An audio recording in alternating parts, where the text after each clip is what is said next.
नमस्कार, मैं हूं मेघा और आप देख रहे हैं श्री न्यूज।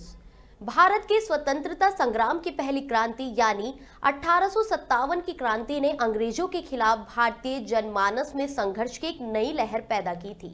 उत्तर प्रदेश के फतेहपुर जनपद के बिंदकी कस्बे में स्थित बावनी इमली का पेड़ इस संघर्ष और बलिदान का गवाह बना है। इस पेड़ के नीचे शहीद हुए क्रांतिकारियों की वीर गाथा आज भी लोगों के दिल में जीवित है। बता दें, सन 1857 की पहली क्रांति में भारतीय स्वतंत्रता सेनानियों ने अंग्रेजों के खिलाफ संघर्ष किया था। फतेहपुर जनपद में भी अंग्रेजों के खिलाफ युद्ध लड़ा गया, जिसमें भारतीय क्रांतिकारियों ने बेशक वीरता दिखाई, लेकिन अंत में 11 जुलाई 1857 को अंग्रेजों ने पुनः यहां कब्जा कर लिया। इस संघर्ष में कई महान क्रांतिकारी शहीद हो गए, जिनमें ठाकुर दरियाव सिंह के बेटे सुजान सिंह, निर्मल सिंह, बख्तावर सिंह, रघुनाथ सिंह और शिव दयाल सिंह शामिल थे। 6 मार्च 1858 को इन शहीदों को फांसी पर लटका दिया गया था। बता दें कि अंग्रेजों द्वारा बड़ी क्रांतिकारी शक्तियों की फांसी के बाद जोधा सिंह अटेया ने जनपद में क्रांतिकारियों की एक नई टोली बनाई और अंग्रेजों के खिलाफ युद्ध शुरू किया। उन्होंने 100 क्रांतिकारियों के साथ मिलकर अंग्रेजों से संघर्ष किया और इस संघर्ष में कर्नल पावेल की मृत्यु हो गई।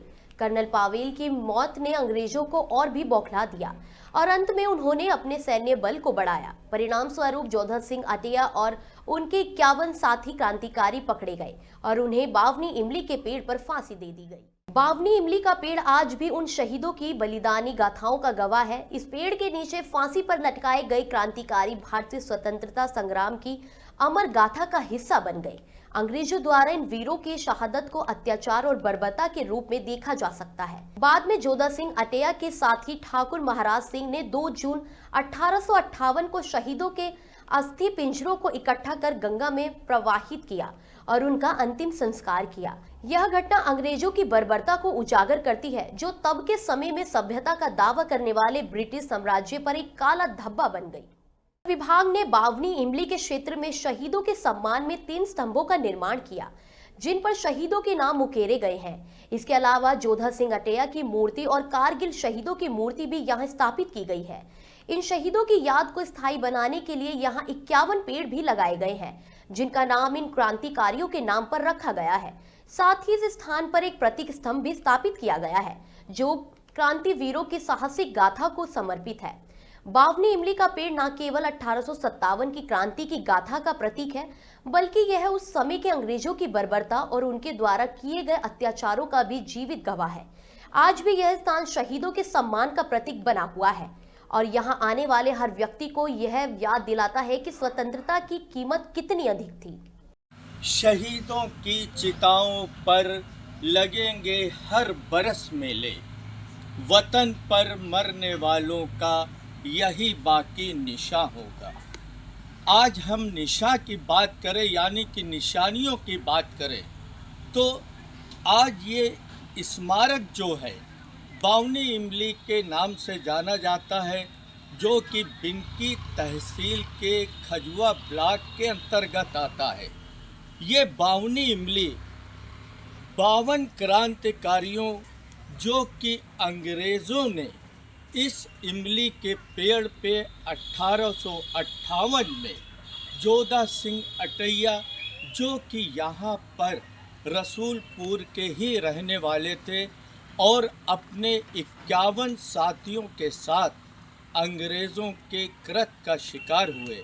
अंग्रेज़ों ने जोधा सिंह अटैया सहित 52 क्रांतिवीरों को इस इमली के पेड़ पर फांसी दी और उनके शव कई दिनों तक लटके हुए थे इस इमली के पेड़ पर।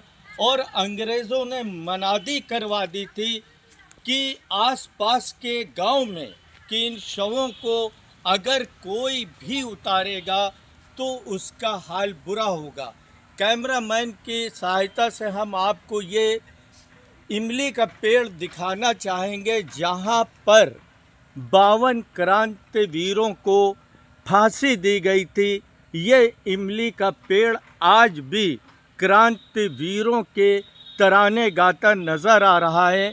ये वही स्थान है जहाँ पर जोधा सिंह अटैया ने अंग्रेज़ों के खिलाफ अपने गांव में रहने के बाद इस जनपद में क्रांति की बिगुल फूंका था और आखिरकार अंग्रेज़ों के कृत्य का शिकार हुए और इस इमली के पेड़ पर जोधा सिंह अटैया सहित 51 क्रांतिकारियों को अंग्रेज़ों ने फांसी पे लटका दिया था।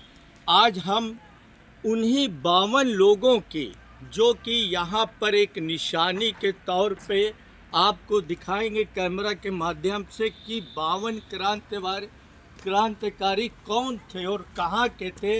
यहाँ पर जो पत्थर लगे हुए और उन क्रांतिवीरों की यादें जुड़ी हुई हैं, मैं कैमरा के माध्यम से दिखाना चाहूँगा कि ये वही क्रांतिवीरों के नाम लिखे हुए हैं जो यहाँ पर इमली के पेड़ में अंग्रेज़ों के द्वारा इनको फांसी दी गई थी। 3 यहाँ पे पत्थर लगाए गए हैं और उनके नाम और उनके गांव के नाम लिखे गए हैं कि कहाँ पर कौन था और कहाँ से कितने लोग थे।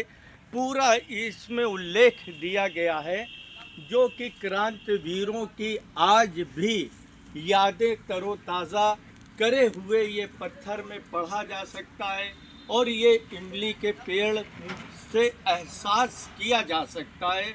इन क्रांतिवीरों के शव को महाराज सिंह ने कई दिनों के बाद, जो कि अस्थि पंजर के रूप में हो गए थे, महाराज सिंह ने उन अस्थियों को एकत्र करके गंगा में जाके परवाह किया। अब हम आपको कैमरे के माध्यम से ले चलते हैं जोधा सिंह अटैया।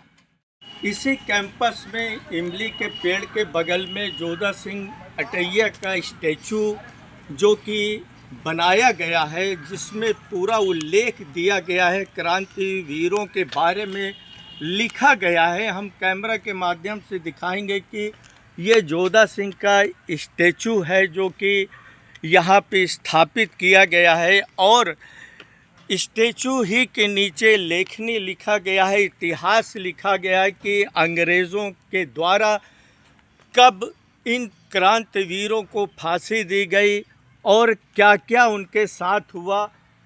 कुल मिला के ये है कि जो अंग्रेज़ों की बर्बरता, ये कहना गलत नहीं होगा कि आज ये सारी चीज़ें देख के अंग्रेज़ों के द्वारा कृत्य बर्बरता की बू आ रही है। जिस तरह से इन क्रांतिवीरों के साथ इन अंग्रेज़ी हुक्मरानों ने जो बर्बरता करी, आज भी ये अपने दामन में उस धरोहर को इमली का पेड़ लपेटे हुए तराने गाता नज़र आ रहा है। कैमरामैन पंकज सक्सेना के साथ मुमताज़ अहमद, श्री न्यूज़, फतेहपुर।